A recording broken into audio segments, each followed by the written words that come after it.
hey, real quick. Number one, thanks for taking the time. Really appreciate it.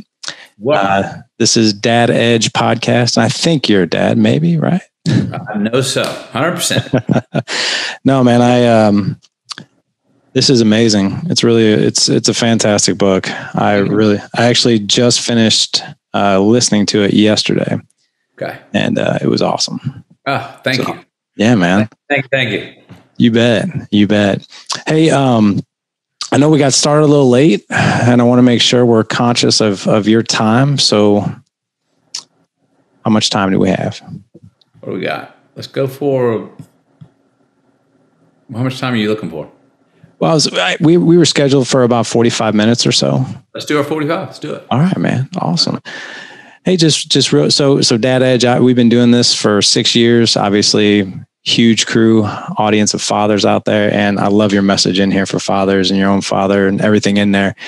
But, just a quick question for you. If we were to fast forward 45 minutes from now and you got off this interview and you're like, man, that was exactly what I wanted to talk about. And what we talked about just bring to me a ton of joy. What would we be celebrating?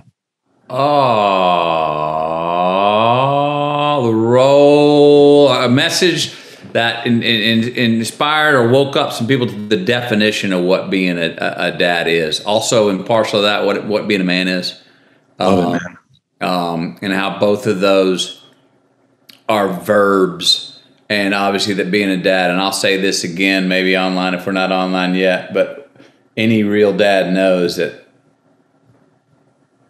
it ain't just about helping make the baby. That don't make you the daddy. That may make you biologically the dad, but now the work starts. Exactly right, man. And I know you got 3. I got 4. I got 4 boys. So okay, it's crazy, man. Yeah, it is. All right. Well, let's just dive right in, man. Let's start with some fun questions. How about that? Yep. All right. So talk to us about something that just brings you joy outside of work, just something that brings you to life. I really love seeing, and let me give you an example. My wife threw a birthday party for my 50th a year ago, and I invited friends from all over the world. Most of them did not know each other. And it was a 3-day party. And on the 3rd day, to wake up and come outside of my tent and see 200 of my closest friends, who they say 190 didn't know each other before they got there, seeing people have independent relationships, laughing, body language, arms around each other, really is one of the things that makes me really happy. Seeing people that I care about, my loved ones, introducing them to other people in my life and seeing them take on their own individual relationship. I'm out of the picture now. It doesn't even matter if I'm there. And then a year and a half later to talk to friends out there like, oh, I still talk. Yeah, I just got off the phone with so-and-so. Me and his wife and my wife, we went to so-and-so. Oh, they're taking trips together? That makes me go, yes. That's cool, man. So just community, just people knowing that I brought them together through my own friendships and they made their own friendships independent of me after all I had to do was introduce. That's right. So people happy, not have to make them happy. I like it, man. Yeah. It's like a 0.5% of like the Kevin Bacon thing, right? The 0.5 degree of separation, right? But you're the degree. Yeah, well, when I can be, it's nice to see that, Yeah. Yeah, man. Very cool. I love it. All right. This one I've been dying to ask you, man. First movie I ever saw you in was actually A Time to Kill. I was in college and I loved it. But ever since then, and now reading your book, I've always been really curious. What is one part that you've played that is most relative to the man, the husband that you are and father? Going through a backlog of 52 films.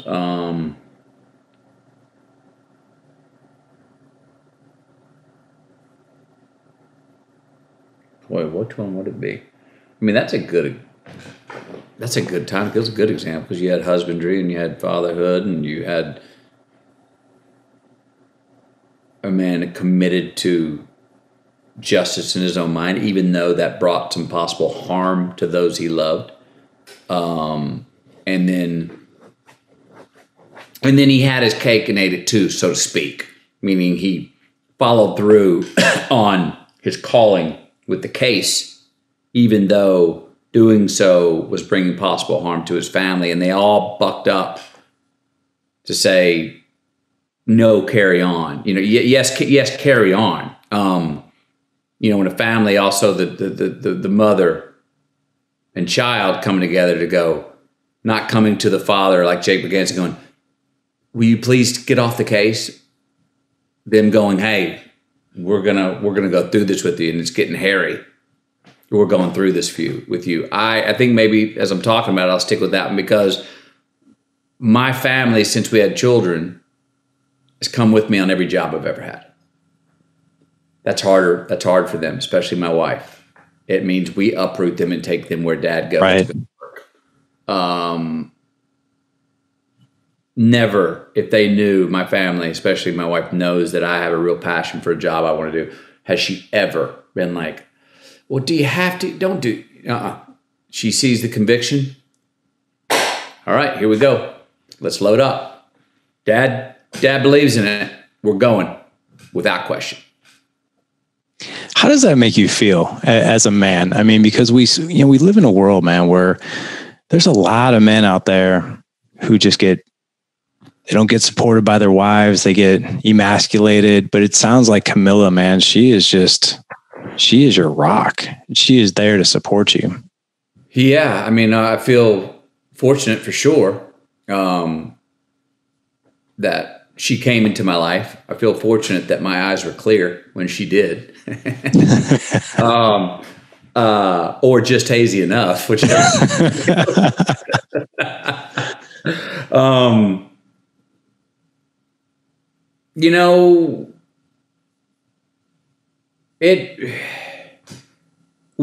me bring this up. When we decided to pull the proverbial goalie and said, let's have kids, she came to me, put two hands on my shoulders, looked me in the eye and said, look, one condition. You go, we go. We all go, yeah. And I remember in my head this ear going, oh, geez, wait a minute. When you go to work, Matthew, you're always alone. You live in the trailer by yourself. You just have the dog. You're like single focus. I don't know if you can have the family. As this going in my head, I'm looking at her eyes. And over here, I hear this, shut up, nod your head and say, yes, man.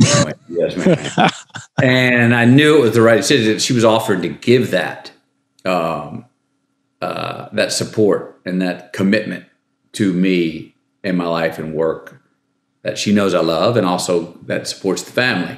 And again, the way she goes about it, it's non-negotiable. She makes me convince her that I love and need to do the project or whatever work it is I'm going to do. She's not an easy sell. If she hears me not being sold myself, she'll be like, nah, I'm not. You haven't convinced me yet, But once I can get across the pure conviction, she's, like I said, 100%. Yep. Okay. Here we go. I know that's harder on her. I know in some ways that's harder on the kids. I'll say this. I talked with 3 different older actors who were fathers that were much older than me, who have gone through the life, and I asked them, how did they do it? And all 3 of them said, well, you either choose for your kids, dad or friends. Meaning, if they're coming with you, they're going with dad. If they're not, they're staying home, they're around their friends. And all 3 of them said, I chose friends. Meaning, I went to work, left my family there, and let my kids be around their friends. And all 3 of them said, if I could do it again, I would have made them choose dad. Because they had lost a connection. And even their kids have come forward and gone, yeah, I mean, I had the friends, but I wish I could have had that relationship with you where we'd have gone. And I feel like we made the right decision. I never really, it's hard sometimes because my kids are getting older. Those friendships are starting to become a little more closely bound. There's groups, there's community, and to uproot them at times and say, no, we're going to in the world and we're going to drop anchor for 6 months, is it probably going to get harder on them as they get older. But so far, it's been non-negotiable. I love it, man. You know, there's a scary statistic out there because your oldest is 13, right? 13, yeah. 13. I have a 13-year-old as well. He's my second born. But 80% of your one-on-one time with your kids is gone by the time they're 12. So the fact that you did that, it's like you bring your family along for that journey. I mean, that's deposits made in those kids that, I mean, those are well worth it, right? I believe so. I mean, you know, family, I was raised where, and you know from reading the book, I mean, family was, that's it, you know, and people go astray in family certain times, but I mean, you know, we try to say when we go off and, hey, we can, wherever we hang our hat, wherever we lay our head down as a family, as long as we're together, we're okay. And yeah, that sucks. We can't see your friend Jane and we can't do this and that. But hey, if we got us here together, we're going to be okay. And, you know, sometimes that, you know, you got 3 kids, you got 4. That means certain moods you get fits. You get, well, I miss this. I want this. Then you got this whole year of COVID time where everyone's kind of off their rocker a little bit, trying to find the balance. That the family gives us some place to come back, and that anchor, we know we can trust in that one. And I know for me, if I go, look, when I'm confused or wondering what to do with myself or lost, if I go, boy, if I put my energy into the family, I can never go wrong. That you can't, meaning there's no overdoing that. Right. I don't think, you know what I mean? Oh, yeah. I want my kids to be independent. I don't want to coddle them and things like that, but there's no overdoing putting them. And as you know, every dad out there knows, to teach, to shepherd, to let them understand consequences, to say no is a hell of a lot harder than going, yeah. It's a lot easier. Just go, yeah, you know what, I'm beat. And men, sometimes, you know, it is. And I look at me, I'm talking. What about my wife? Well, that's usually the case. What about their mothers? They're pounding the ground all day long. But I mean, there are times it's late and you're just like, oh, do I have the energy to give the answer why the answer is no right now? And can I do it in a way where they maybe can constructively understand it? Or we're saying that they're having the same conversation today that we had yesterday and the whole week before. All right. Easiest thing to do is give in here, but no, that'd be doing an injustice to them. Okay, here we go. Let's sit down. Let's go. You know, I mean, it's fatherhood's a verb. Man, you're speaking my language. I just had this conversation. And it was all about no with my 13-year-old. You know, we keep him we keep all the kids as far as like screen time and that kind of thing. So it's like 1 hour a day on their phones. You know, we got rules in there about, hey, you don't bring your school Chromebook in your bedroom at night, no sneaking that, all this other stuff. And my son told me, he's like, Dad, I'm like the only kid I know that is not on screens like 4 and 5 hours a day. My friend so-and-so, I won't mention his name. My friend so-and-so is on there for 8-9 hours. I'm like, well, can I tell you something? I was like, it would actually be way easier for me to allow you to do that. Yeah. But I love you too much to do that to you. So, you know, let's not take the easy road. It's not always going to be a yes. It's going to be a no, and it's a no for a good reason. And I explained it to him, but I'm happy that you brought that up because that is very true. Well, and you know, that screen stuff it's hard because that can be sometimes when you need a babysitter, and that can be a great babysitter. It's pretty easy. I'm going through, I don't know how you are. I'm going through like, well, is there a difference between the educational screen time and the straight entertainment screen time? And you know, my kids play soccer. Well, are you playing so much FIFA that you're not actually wanting to get out in the backyard and actually play soccer? You know, what are those lines? I don't want the video game version of life to become the de facto go-to before the go get into it in real life and go see for yourself. Go try it out. Go play the part yourself live. And the tricky part of that is some of these doggone videos are so damn good now, man, that they seem like they're better than the real thing. Oh, they are. They can be. And like, woo! I was joking, man, with another guest. I was like, I think we got outside more because, I mean, I'm 45, so I'm not that far behind you, but I remember asteroids, man. You can only blow up rocks with a triangle for so long, and then you just got to be done with it. So yeah, I hear you. But you know, I'm also glad that you brought up your family. So I know you have an older brother, Rooster, which, by the way, that's how we got connected, because one of Rooster's friends from college is a friend of mine. So really? that's how this connection happened. So yeah, and I know you have Patrick. Yep. And then your mom and your dad, and God rest your dad's soul. But 6'4", right? Yeah, when he died, he was closer to 6'2.5", but you know how people shrink a little bit when they get over. Yeah, 6'4" in his prime. Right. And I love the story in there about your dad and the triceps. Like you're watching, and by the way, I was obsessed with the Incredible Hulk, Lou Ferrigno. Yes. And I remember that story with the triceps. But you and your dad, man, you had the way you describe him in the book, right? As I'm listening to the book, I'm like, man, this is like a dude I don't think I'd mess with. Like, I don't even think I'd want to step out of line, like, you know, how big he is and that kind of thing. But what are some invaluable life lessons that man taught you? I mean, I remember, you know, our first birds and the bees talk.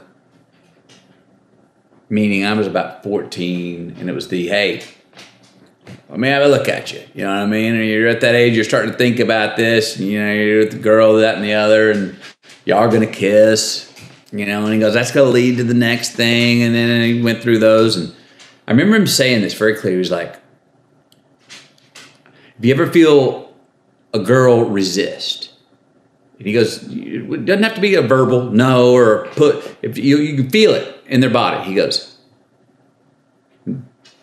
never go further that night. And he goes, what'll happen is if you pause, yeah, okay, then there we go, let's make sure we're comfortable.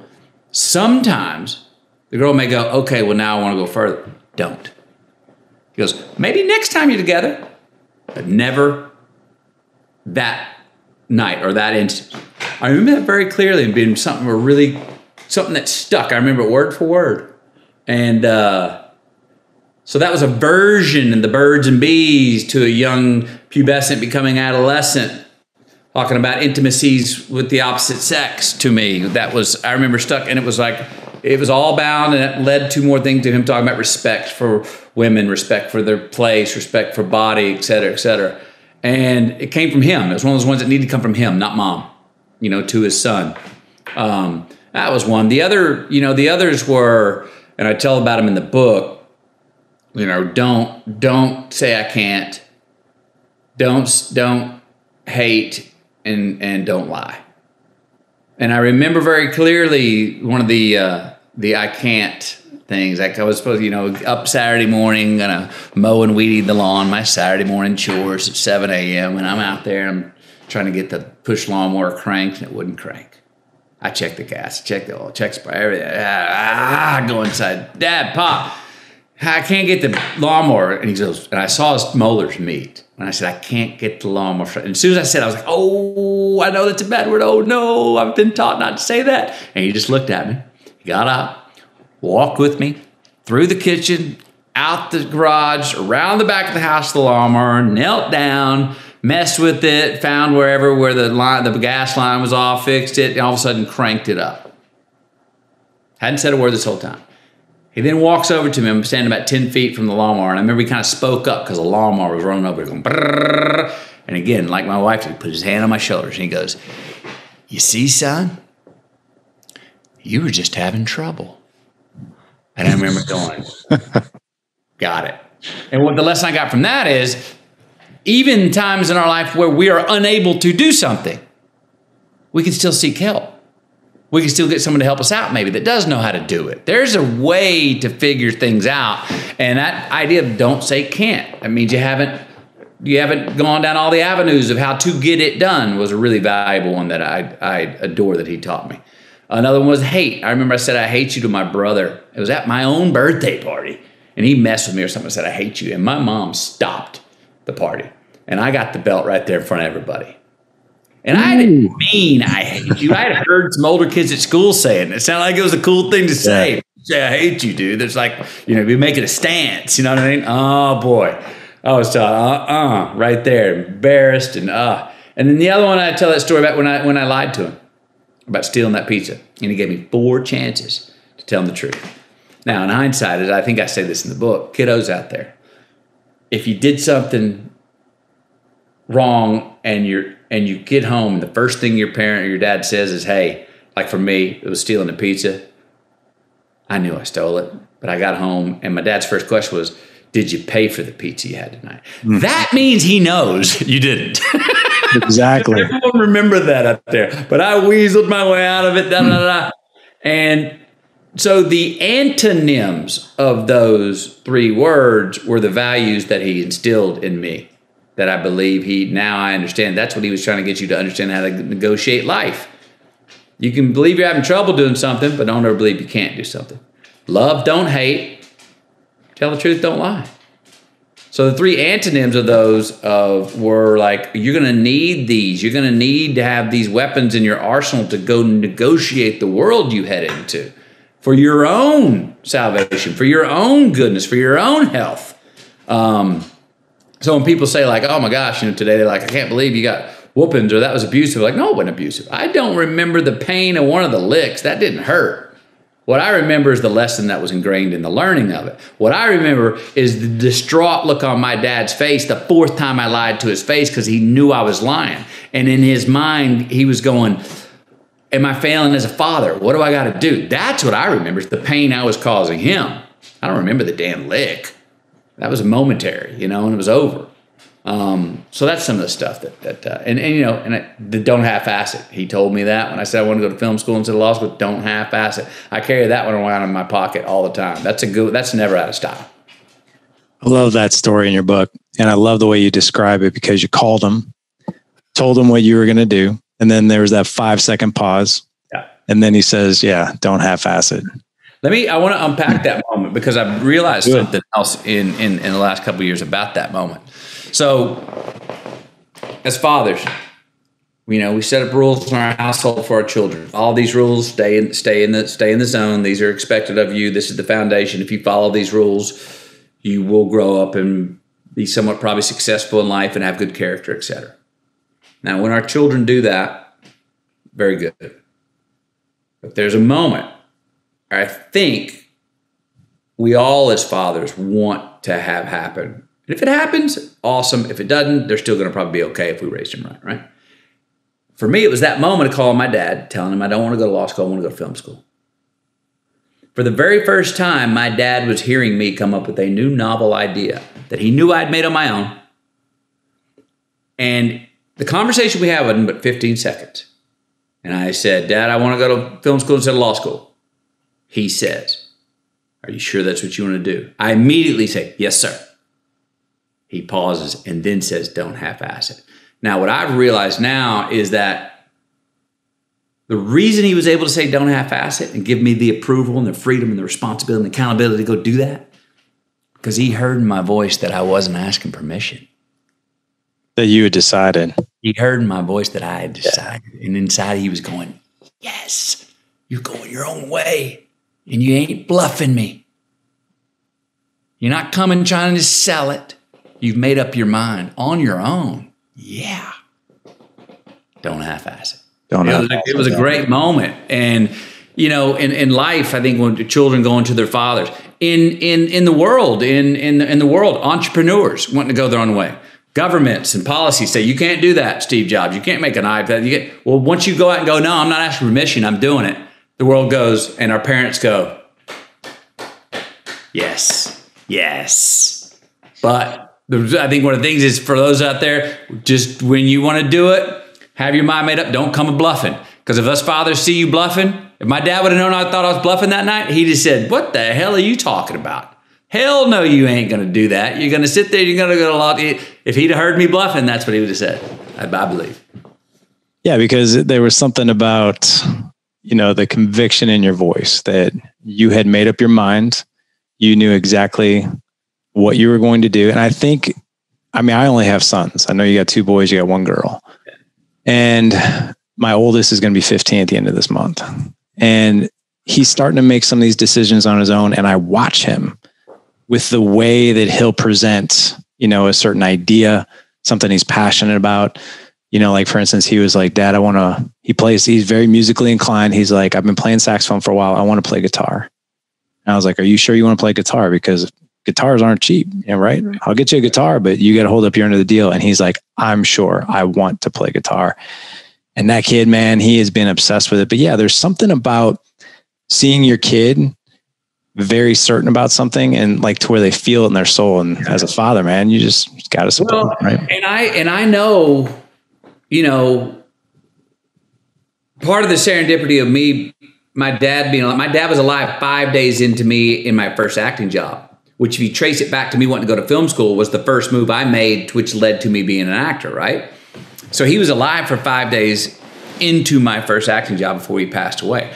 There's great grace in that for me because that actually was the first thing that I ever did that turned out to be a career. That wasn't a fad. That wasn't me going, I remember, Dad, I want to be a skateboarder. Can I get the elbow pads and the knee pads? Man, son, are you sure you want to skateboard? Yes, sir, Dad, I promise I'll practice. Dad, are you sure? Yes, sir, I promise. He got me the elbow pads and the knee pads. I skateboarded for a couple months and that was it. Yeah. I talked him to something that was a fad. Right. I talked him to something that was like a whimsy. Well, being able to start something in my life that he was alive for 5 days over that turned out to be a career 30 years later, I'm like, he was alive for me to begin something that I committed to. That was not a fad. And that's one of the biggest things we as fathers, we just want to see in our kids. I do want to take one quick pause because do you want to have some fun for a second? Yeah. I would love to embarrass my wife just a little bit. Okay. Yeah. She just wants to say hello to you. Is that cool? Sure. All right. Jessica, come here. She might run away. I don't know. Hey, Jessica. Oh, I'm too short. Howdy. Hi. These are prescription. I'm not just wearing shades to be cool and rude. They actually are prescription. How are you? Well, you always look cool. So how's that for that? Cool. No, this is my wife, Jessica. Funny thing was, we went to college together. One of the very first movies that we were at together was Time to Kill. We saw it in the movie theater. Okay. Yeah. So kind of cool. Grisham's last book, Time for Mercy, we're working on a script for that. So that's one of the only roles I ever thought maybe at the right time I could revisit and play Jake Brigance again. Oh, That cool. was cool. Yeah. That is cool. Yeah. Oh my gosh, how surreal. It's so good to meet you. You're so funny. I know. I'm sorry. How to be giddy. I mean, how do you meet someone who's in the movies? Well, nice to meet you. Nice to meet you. Thank Nice. you. And Yeah, thanks have a for good being on week, the show. My pleasure. All right, let me plug this back in.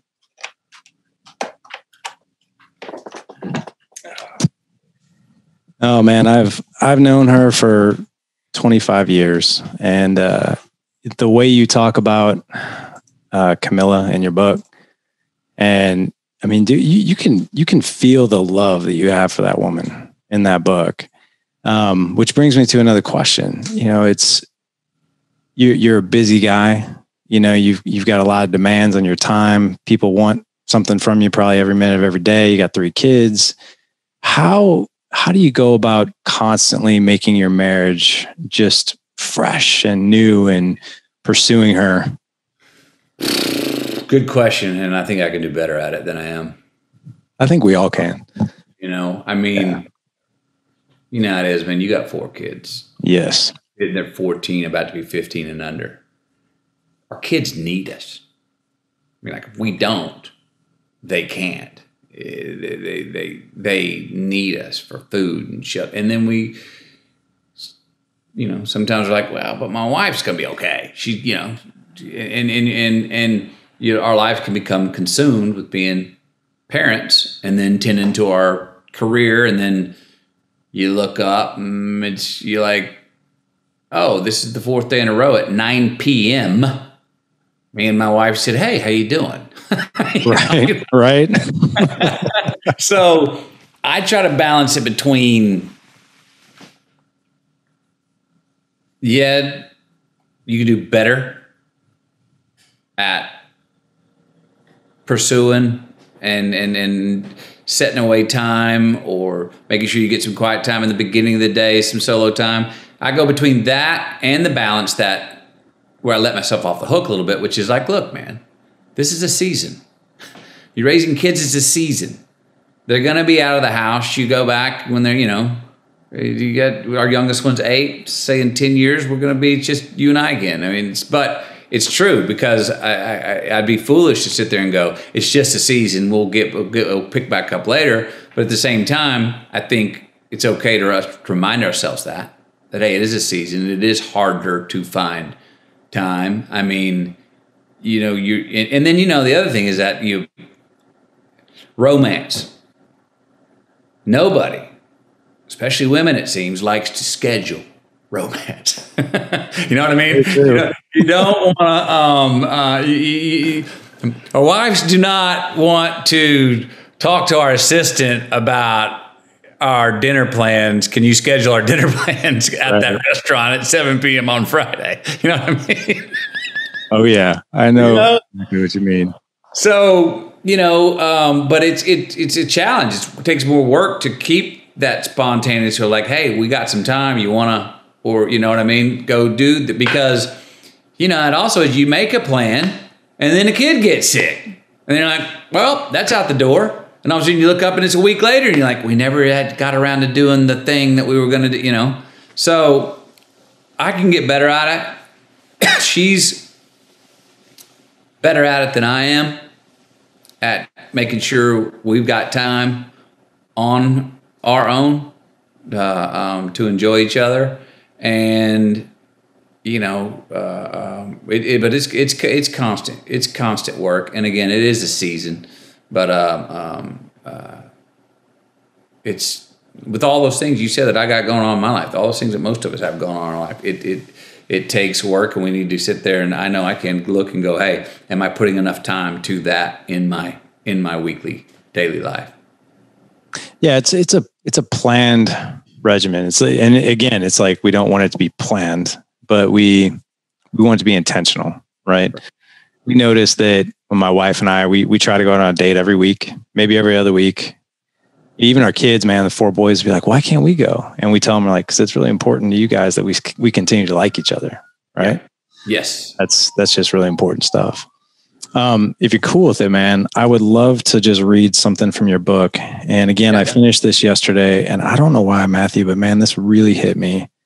And I really want to get to how you realize this, because as we look at like social media, the highlight reel, and we look at, we're always comparing ourselves to each other. And sometimes I'm 45. I know you're older than I am, but it's like, I feel like finally at this age, I'm finally starting to understand like who I am. And this one, man, it really got me. I was in the gym listening to your book, and I stopped what I was doing and I hit the 15-second back. I want to hear it. I heard it 3 times. Time to get rid of the filters. Make my life my favorite movie. Live my favorite character. Write my own script. Direct my own story. Be my biography. Make my own documentary on me, nonfiction. Live, not recorded. Time to catch that hero I've been chasing. See if the sun will melt the wax that holds my wings, or if the heat is just a mirage. Live my legacy now. Yep. I just want to repeat that last one. Live my legacy now. What was it what was the realization that started that process? Well, it's one I'm in the middle of right now. Still trying to work that riddle out. As an actor, I go to someone else's script, directed by someone else, lensed in a camera by someone else, edited by someone else before it's put together and put in a screen in front of you. That's great, but that's 4 filters from my raw expression before it gets to you. Part of the reason I wanted to write a book gets rid of 3 of those filters. It's still a written word. It's 1 filter. This is more no filter. We're live. We're talking. It's the recorder's on. Well, I'm like, well, what do we, instead of, like, life's the greatest art. I've been putting art out there. I make a movie, I'm part of art if it's a good movie. I write a book, that's an extension of me in the form of art. Well, how can my life and my living be an art? How can I be a walking representation without needing to contextualize it in the written word or in a movie or a performance? Or go be it. What am I doing in the big show? The one that action was called one time the day we were born, and cut will be called one time the day we die. What am I doing? What are we doing here now? So that's what I'm working on, putting myself to task about what is that for me. And when I love that Icarus analogy, which is, Icarus flying too close to the sun, and the sun goes up further. Hey, don't get so up. Your wing, the wax on your wings is going to melt. And you get too close to the sun, melts the wax, and they fall to the sea. I think that we inversely have a problem. Not that we fly too close to the sun, but that our main problem, most of us, is that we think it's too hot way before it's even warm. And that we have a roof on our potential, that we get these alarms that start to go off when we start to soar. That we start to go, whoa, easy. It can't be this good. It can't be this clear. It can't be this true. You can't have the courage to do that. You can't take that risk. Well, hey, watch it, buddy. Come on back down there. I think most of our challenges is not in flying too high. It's in that we're not flying near high enough, and our alarms go off too early. So I'm trying to call myself out and go, hey, man, quit acting like one. Be one. Quit going and playing a representation of one. Be one. Don't just write about it. Do it. Where and how am I going to do that? I'm not sure. I understand the why. I don't understand the how yet. When that's your second book, right? I wish. Maybe hopefully, I could write it, but hopefully that's something that the hands of time record that. Right. Yeah. I wish the reason I replayed that when I was listening to it yesterday is because I was like, man, I feel like that's the process I'm starting as well. It's just stepping into who we are very authentically, right? The good, the bad, the ugly, all of it.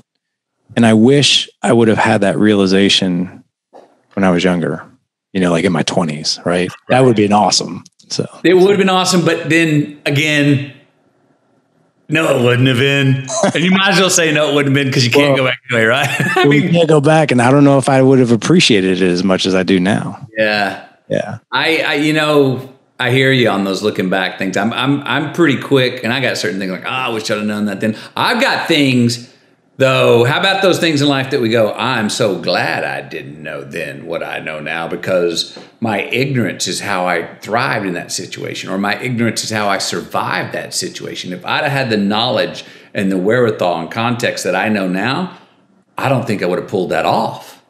So there's certain things in youth that we can look at it that way as well. I get asked all the time, you got stuff you regret? I can honestly say no, because I just don't. I don't want to be arrogant enough to think that I would go back and would like to rewrite how I got to where I got. Plenty of things I'm like, oh geez, at the time this is a bogey. You just hit this one OB, man. That you screwed up. But looking back at our life, your life from right now, you look back, it's all scientifically connected dot to dot. You know exactly how you got here. Now, in the moment, you're going like, how does this make sense in my story? Yes. But looking back, you go, well, that one sent me over here. And if a guy didn't get sent here, I might not have met her, and we might not have gone to, it all adds up. The science in the rearview mirror is super cool. The mystery going forward is ooh, wow, what's up? What are we going to do with this? What's going to happen next? Yeah. Yeah. Well, man, number one, I've thoroughly enjoyed this, man. I have one final question for you, and it has to do with your 10 years and the hero 10 years. So you have a 13-year-old, if I'm right, 11 and 9. Is that correct? About to be 13, 11, and 8. Okay. So let's fast forward 10 years from now. Yeah. 23, 21, 18. And as you reflect upon, let's just picture it. You and Camila, the 3 kids, you guys are having dinner and you're talking about just the amazing things that have happened over the past 10 years. What are you guys celebrating?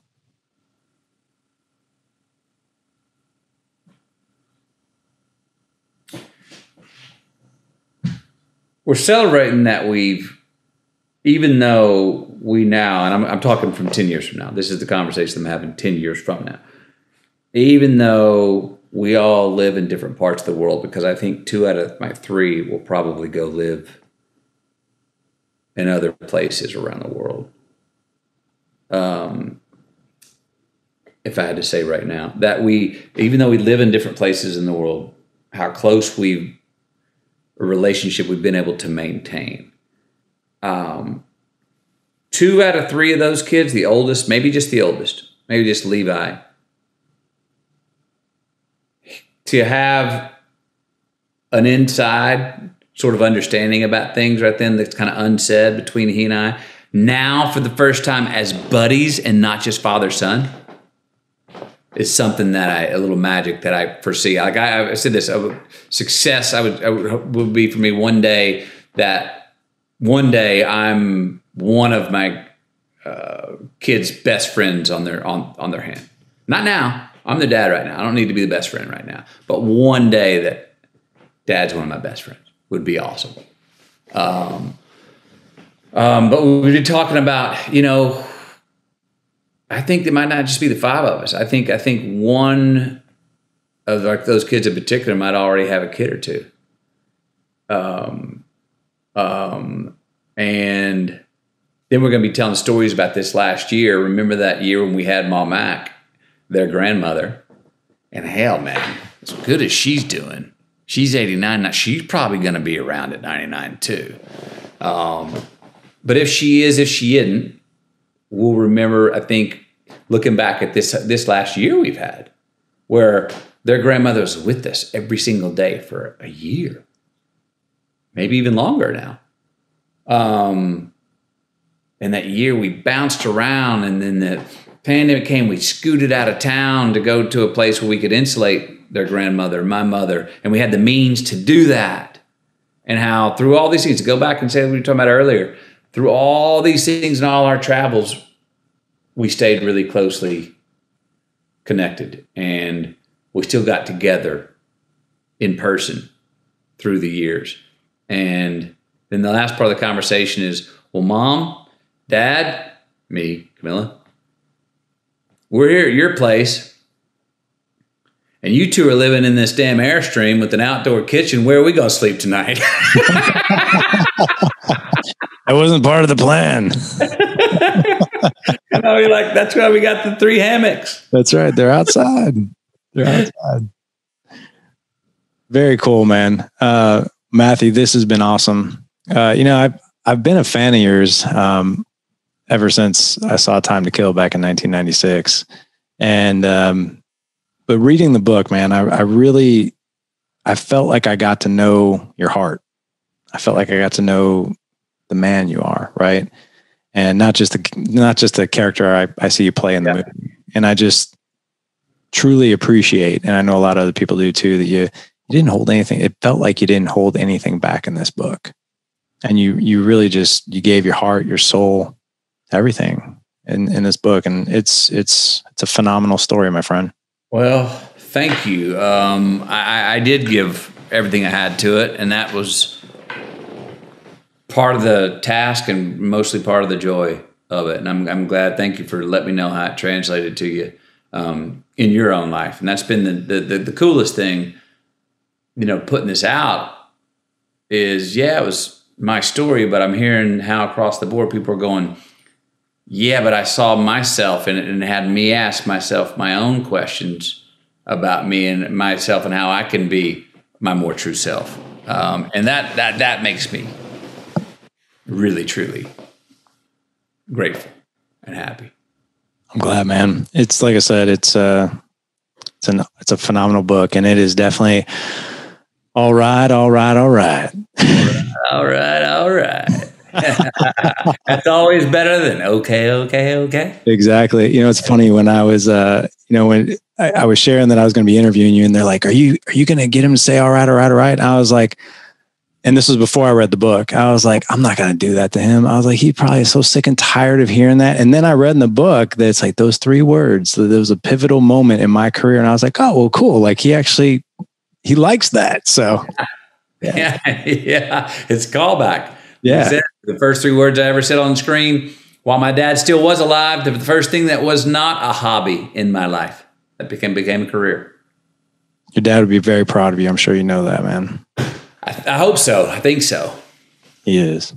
So, well, man, very, very cool. Thank you so much for coming on Dad Edge, man. This was so much fun. And honestly, man, best of luck to you. Can't wait to see all the amazing things you're going to be coming out with. And by the way, my 4 boys, they are incredibly anticipating you sing too. Christmas. Yeah. We went to go see a movie last night. And we saw the poster, and they were all happy about that. So as were we. We like those animated movies. Well, I had to start making some movies that my kids could watch, man. Everyone kept asking my kids, "What's your favorite movie your dad's done?" And I'm like going, they hadn't been able to see many movies I've done. So I had to do something for them. Right. My 7-year-old was. He's like, Dad, who are you interviewing? I was like, Buster Moon. Come on. Yeah. Like, oh, cool. Is he? He actually thought like interviewing him. So it's kind of fun. Well, man, thanks again. This was a lot of fun. You're welcome. All right. Good meeting you. You as well. I'll see you down the road, sir. Sounds good. Bye-bye. Yes,